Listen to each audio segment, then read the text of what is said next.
So how does a company really get a handle on its impact on the world? It's a massive question, right? And it's pretty much the starting point for any kind of meaningful sustainability work.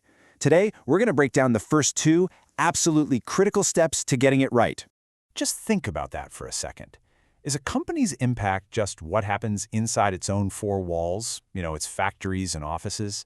Or does it stretch way further, out to its suppliers, and even their suppliers, and maybe even to how customers use its products?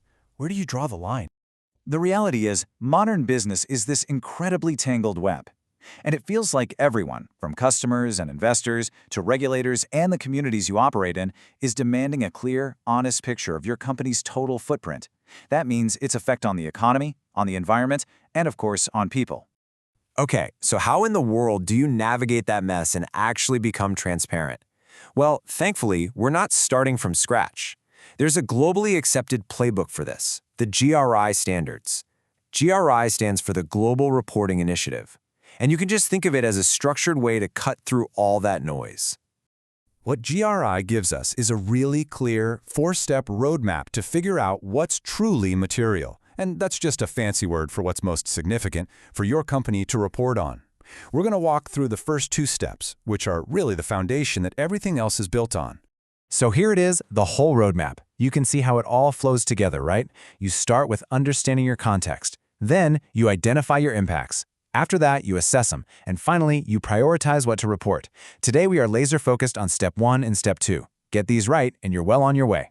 All right, first up, step 1, understand your context. Honestly, this is like pouring the concrete foundation before you build a house. You can't possibly know what your impacts are if you don't have a super clear view of your business, all your relationships, and the world you're actually operating in.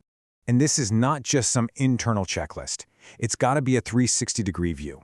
You have to look inward at your own operations, but then you have to look outward at your entire value chain, your suppliers, your partners, the whole shebang, and even wider than that. Are you in a region that's struggling with water scarcity, or in a country with shaky labor laws? All of that is your context. So once you've got that solid foundation of context, you're ready for step 2, actually identifying the specific effects your company has, or, and this is important, could have on the world. Now, GRI defines impact really broadly. It's any effect you have on the economy, the environment, and people, including their human rights. And you gotta notice, this covers both the good and the bad. It's about total transparency, not just putting together a highlight reel of your good deeds. And here's a really key distinction. You have to look at both actual impacts, stuff that has already happened, and potential impacts, things that could happen down the road. This is what forces a company to be proactive, to think ahead, instead of just reacting to problems after they've already occurred. And this is absolutely crucial. This is not a one-and-done kind of thing you check off a list. As your business changes, as your suppliers change, as the world changes, so do your impacts. This process is the very heart of ongoing due diligence. Okay, now we're getting to the really, really critical part. This is about understanding exactly how a company is connected to a negative impact. This is where accountability truly starts. So let's just ask a tough question. Is a company responsible for something that happens way down in its supply chain, with the supplier's supplier they've maybe never even heard of? Well, according to this framework, the answer is, it depends entirely on how you're involved.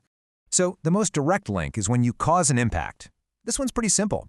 It's when your company's own actions directly lead to harm. For example, your factory is dumping waste into a river. Boom! You caused it. The link is undeniable. Next up is when you contribute to an impact. Here, you're not the sole cause, but your actions, well, they help make it happen. GRI uses a perfect example. Let's say you give a supplier a crazy, impossibly short deadline. To meet it, they force their workers into unsafe levels of overtime. Now, you didn't make them do that, but your deadline basically incentivized it. You contributed to that harm. And that brings us to the most complex and maybe the most far-reaching connection, directly linked to. This is when a negative impact is connected to your product through a business relationship, even if you didn't cause it or contribute to it. This is where we get the answer to that supplier-supplier question. This quote from the GRI standards just nails it. You could be a tech company thousands of miles away from any mine, but if your smartphone contains cobalt that was mined using child labor, you are directly linked to that human rights violation. You simply can't wash your hands of it and claim you didn't know. So why did these three little distinctions, cause, contribute, linked to, matter so much? Well, because they determine your responsibility to fix the problem. Look, if you cause or contribute to an impact, you must help remedy it. You have to help clean up the mess. But if you're directly linked, your responsibility shifts. You should use your leverage, your business influence, to pressure the company that did cause the harm to fix it. It's a huge difference.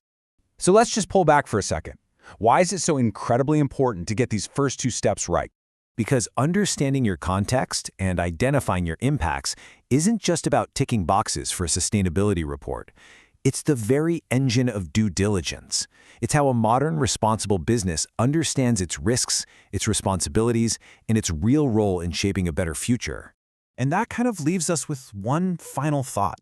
Just imagine for a moment. Imagine a world where every single company went through this rigorous process, where they really understood the full web of their context and all of their actual and potential impacts. How would that fundamentally change the decisions they make, the products they design, the relationships they build? It's a pretty powerful idea to think about.